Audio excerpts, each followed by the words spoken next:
তাজউদ্দিন আহমদ সাহেব মরহুম একজন হাফেজে কোরআন ছিলেন, মানুষ জানে না।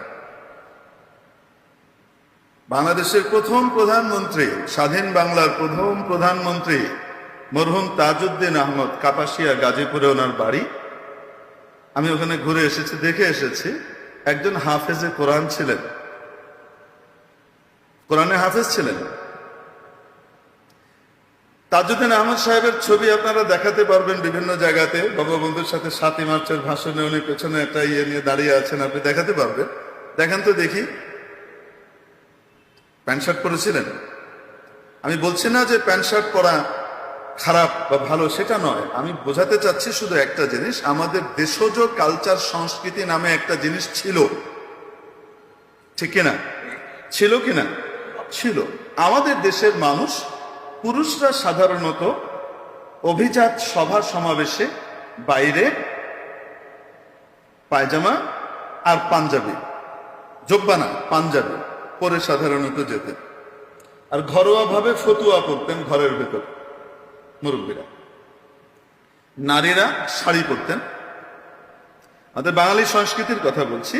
নারীরা কি পরতেন? শাড়ি পরতেন, ব্লাউজ।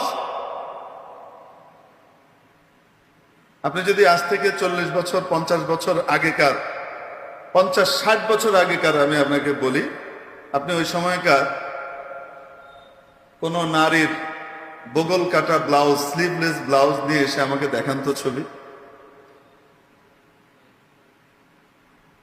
পাবেন? বলেন না কেন? না। বাজু পর্যন্ত, আবার কেউ কেউ এতটুকু পর্যন্ত, কেউ কেউ একদম ফুল হাতাও পরতেন ব্লাউজ, ঠিক কিনা? আমাদের মাননীয় প্রধানমন্ত্রী এখনো আছেন, জীবিত আছেন। আমি দেখতে বলবো না, কারণ পরে আবার আপনারা বলবেন আপনি কি হুজুর নারীকে দেখার জন্য আমাদেরকে উদ্বুদ্ধ করছেন। বড় মুসিবত। দেখা ছাড়াও তো আপনাদের নজরে এমনিই পড়ে যায়। তো বলেন তো দেখি, আমাদের মাননীয় প্রধানমন্ত্রীকে কোনোদিন দেখাতে পারবেন উনি আজ পর্যন্ত এরকম বগল কাটা ব্লাউজ পরেছেন?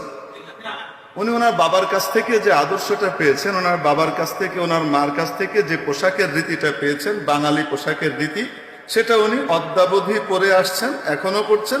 আপনি দেখলে অবশ্যই দেখবেন ওনার কনুইয়ের নিচে ওনার কি ব্লাউজ। ভুল বললাম? আমি শুধু আপনাকে একটা জিনিস বোঝাতে চাচ্ছি, আমরা দেশকে ভালোবাসি, বাংলাদেশকে ভালোবাসি। আমরা দেশকে ভালোবাসি আর দেশীয় কালচারকে ভালোবাসি না, দেশীয় পোশাককে ভালোবাসি না। এরকম ভড়ং মার্কা